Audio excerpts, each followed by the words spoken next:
Assalamualaikum warahmatullahi wabarakatuh. Saya perwakilan dari kelompok 7 perkembangan anak akan menjelaskan mengenai masa periode prenatal.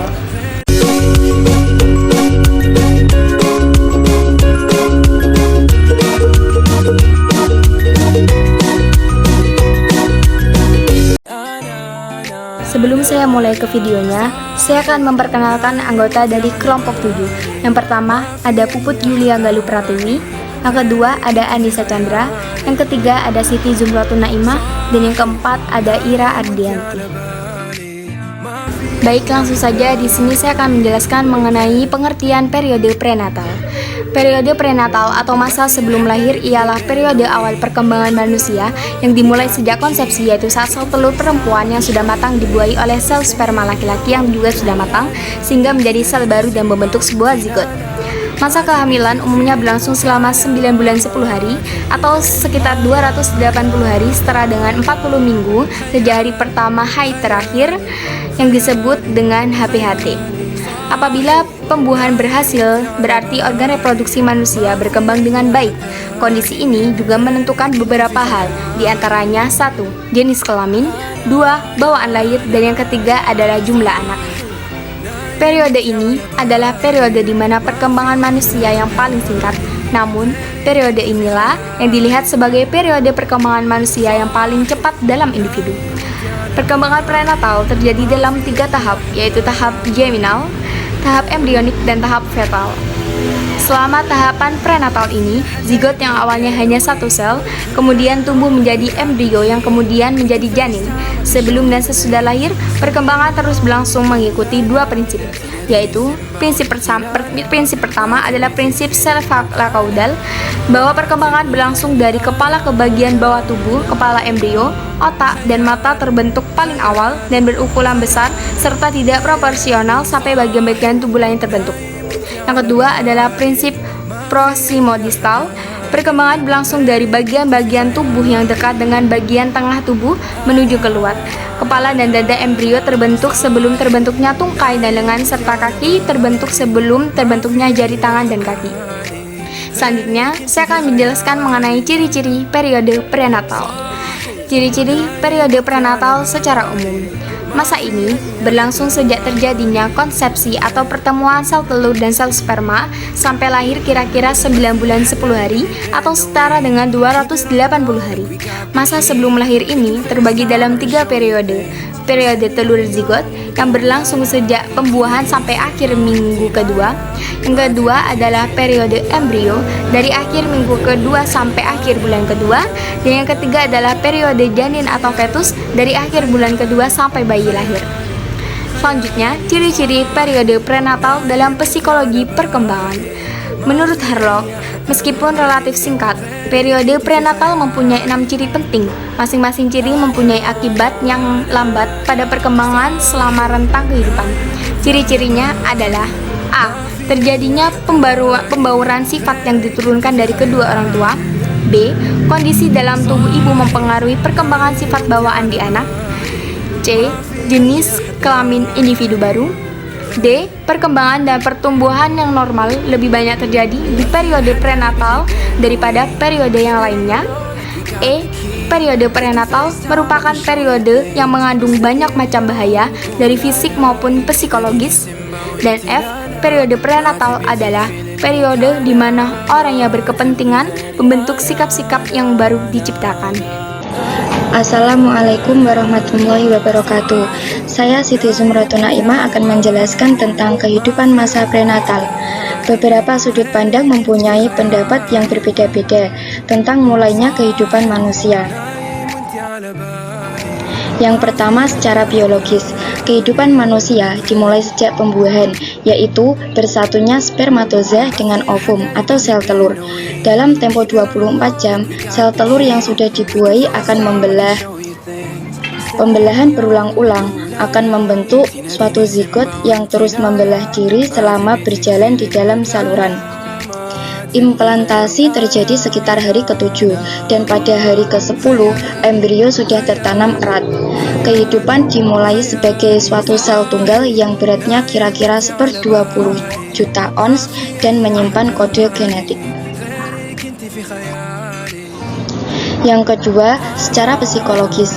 Pada bulan-bulan pertama, bayi yang ada di dalam kandungan bereaksi terhadap rangsangan dari luar yang telah dimulai sangat awal. Menurut homunculus, pada abad pertengahan, kehidupan manusia dimulai sejak konsepsi.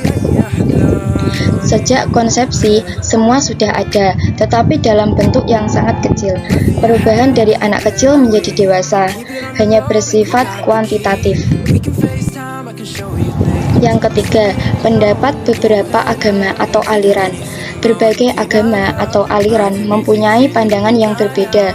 Ada yang menyatakan bahwa kehidupan dimulai sejak konsepsi, yaitu saat pertemuan sel telur dengan spermatozoa. Ajaran lain menyatakan bahwa kehidupan manusia baru dimulai setelah adanya kesadaran dan roh, yaitu sejak embrio berusia 40 hari. Pendapat lainnya menyatakan embrio baru menunjukkan suatu kesadaran setelah minggu ke-7, dan ada juga yang menyebutkan bahwa kehidupan manusia dimulai setelah embrio berusia 4 bulan, yaitu saat roh ditiup.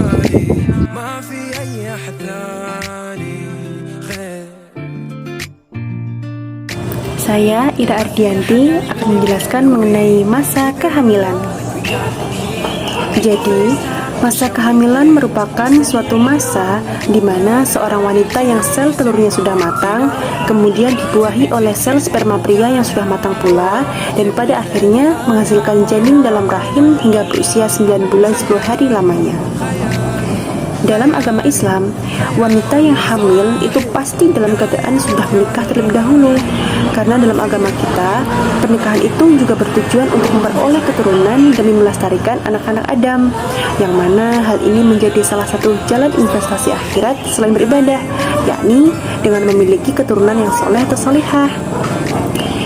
Maka Sang Pencipta telah berfirman, yang artinya berbunyi, Allah menjadikan kamu istri-istri dari jenis kamu sendiri dan menjadikan bagimu istri-istri kamu itu anak-anak dan cucu-cucu dan memberimu rezeki yang baik. Maka, mengapakah mereka beriman kepada yang batil dan mengingkari nikmat Allah? Al-Quran Surat An-Nahl ayat 72. Wanita yang sedang hamil ditandai dengan beberapa faktor pendukung, antara lain tidak haid, mual dan muntah, mengidam, pingsan apabila berada di tempat yang sesak atau ramai, mudah lelah, tidak ada selera makan, payudara membesar, dan lain-lain. Akan tetapi, faktor tersebut tidak menjadi panutan apabila seorang wanita mengalami hal tersebut, maka dapat dikatakan hamil. Karena tidak semua ibu hamil mengalami mual, mengidam, tidak selera makan, dan lain-lain. Jadi, untuk memastikan wanita itu hamil atau tidak, maka harus dites dengan alat kontrasepsi berupa tespek. Seperti yang kita ketahui, apabila di tespek menunjukkan 1 garis merah, berarti wanita tersebut tidak sedang hamil atau tidak hamil. Sedangkan apabila tespek menunjukkan 2 garis merah, itu menunjukkan bahwa wanita tersebut sedang dalam keadaan hamil. Namun meskipun begitu, tespek belum tentu akurat ya. Apabila masih belum puas dengan hasil tespek, maka disarankan untuk pergi ke dokter kandungan dan melakukan USG. Ketika dinyatakan hamil, maka wanita akan mengalami 3 trimester, yakni trimester pertama dimulai pada hari pertama haid terakhir yang berlangsung selama 12 minggu, yang mana trimester ini ditandai dengan mengalami morning sickness atau mual berulang. Akan tetapi, tidak semua ibu hamil mengalami morning sickness ya. Selanjutnya ada trimester kedua, yang mana trimester ini dimulai pada minggu ke-13 sampai minggu ke-27. Pada trimester ini, biasanya tenaga ibu hamil sudah pulih, sehingga berbagai keluhan seperti mual, pusing, serta lain-lainnya sudah memudar atau bahkan hilang. Dan yang terakhir adalah trimester ketiga. Trimester ini dimulai pada minggu ke-28 sampai minggu ke-40. Pada trimester ini, ibu hamil mengalami banyak perubahan fisik, seperti kaki membengkak, perut turun ke bawah, berat badan tidak stabil, dan juga perubahan emosional ya. Tetapi belum tentu juga semua ibu hamil mengalami hal tersebut.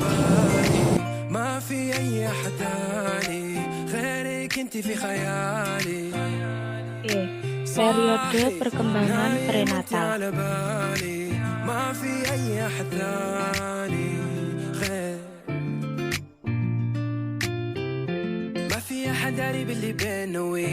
Keep it on the low like we got the key. We can FaceTime, I can show you things. مستني اليوم اللي تقول أنا تناديني سيمبا وانتي نانا. ما تبي تكفي للمكالمة، ما تبغي غيري أنا.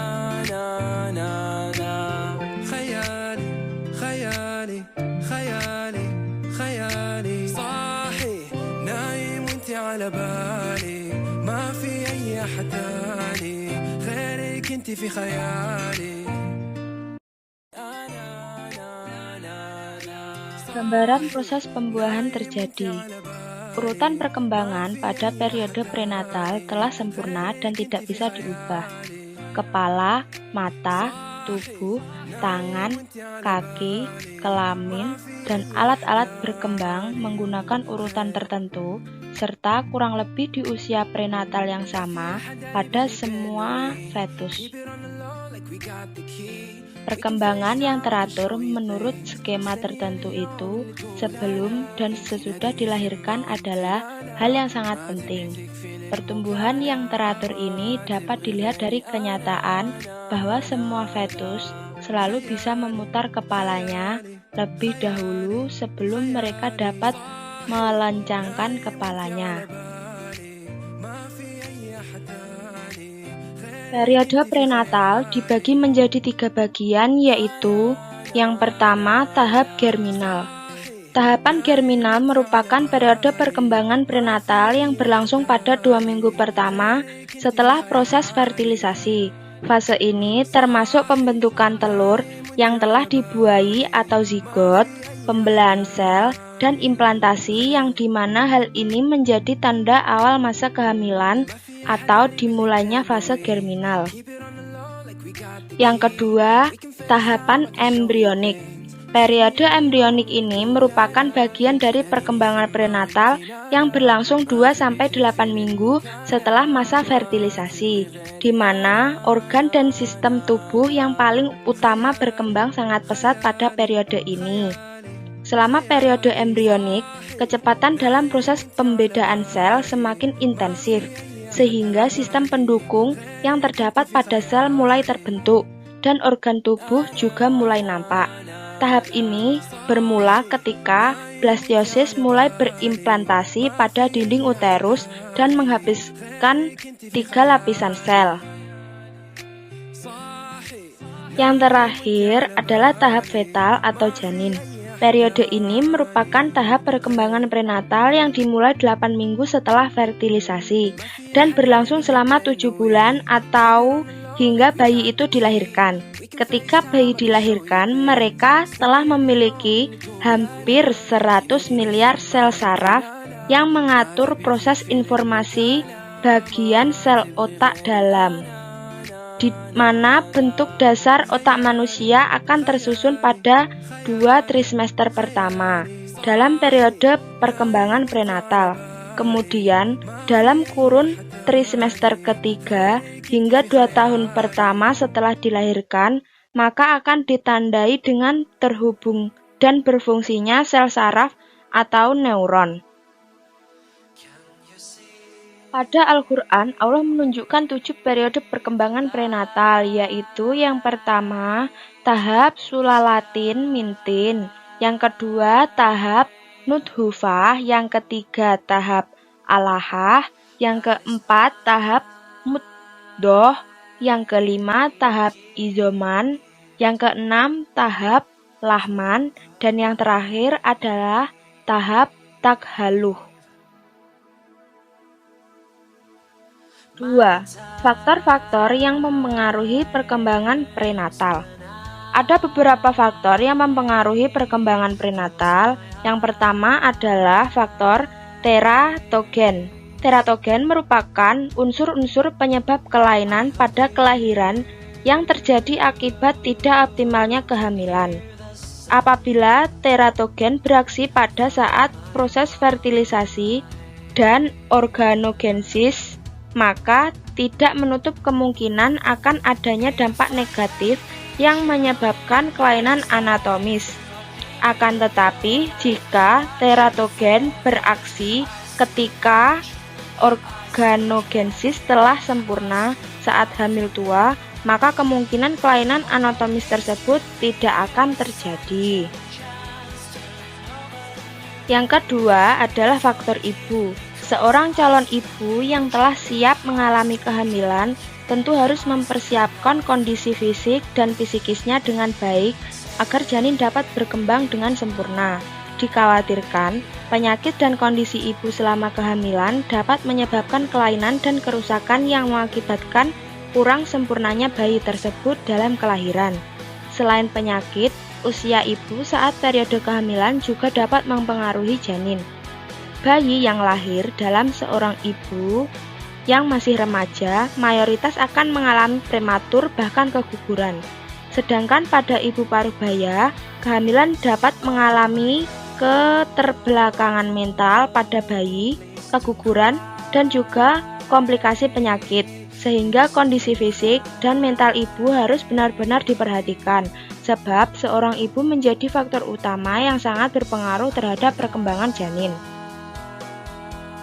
Yang ketiga, faktor seorang ayah. Seorang ayah juga berperan penting terhadap keoptimalan janin pada periode perkembangan. Ibu hamil tentu sangat memerlukan perhatian lebih dan kasih sayang dari ayah bayi, sebab hal itu dapat membuat ibu tenang, bahagia, dan menstabilkan emosi. Seorang ayah yang selalu menstimulus dan sering mengajak berkomunikasi janin dalam kandungan juga dapat menenangkan sekaligus membangun ikatan emosional bayi dengan ayahnya.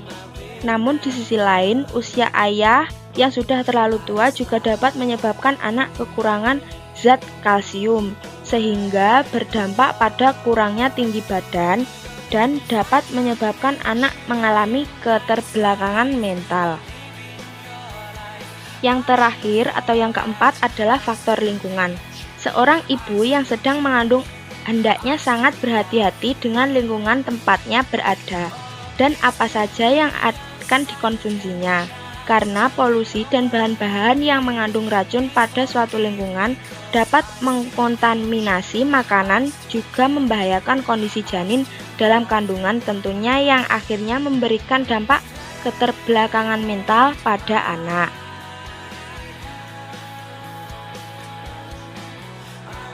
Kesimpulannya, periode prenatal atau masa sebelum lahir ialah periode awal perkembangan manusia yang dimulai sejak konsepsi, yaitu saat sel telur perempuan yang sudah matang dibuahi oleh sel sperma laki-laki yang juga sudah matang, sehingga menjadi sel baru dan membentuk sebuah zigot. Masa kehamilan umumnya berlangsung selama 9 bulan 10 hari atau kurang lebih 280 hari atau 40 minggu sejak hari pertama haid terakhir atau disebut dengan HPHT. Perkembangan prenatal terjadi dalam 3 tahap, yaitu germinal, embrionik, dan fetal. Selama tahap prenatal ini, zigot yang awalnya hanya 1 sel kemudian tumbuh menjadi embrio yang kemudian menjadi janin. Pada periode prenatal dibagi menjadi 3 periode, yaitu yang pertama periode telur atau zigot, yang kedua periode embrio, dan yang ketiga periode janin atau fetus. Masa kehamilan ditandai dengan tidak haid, mual dan muntah, mengidam, pingsan bila berada di tempat yang sesak atau ramai, tidak selera makan, lelah, payudara membesar. Saat dinyatakan hamil, maka wanita tersebut akan mengalami 3 trimester, yaitu trimester pertama, trimester kedua, dan trimester ketiga. Dalam masa ini, ibu hamil kemungkinan mengalami perubahan fisik dan moodnya menjadi naik turun akibat hormon.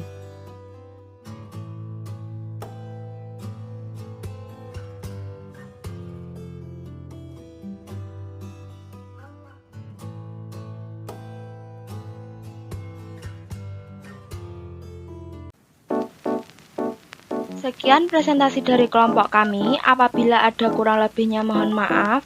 Dan kepada teman-teman semua, mungkin ada yang ingin bertanya atau memberi saran, silahkan kirim di WA atau e-learning sesuai dengan ketentuan yang berlaku. Kami akan sangat berterima kasih apabila teman-teman ada yang memberi saran tentang presentasi kelompok kami. Wassalamualaikum warahmatullahi wabarakatuh.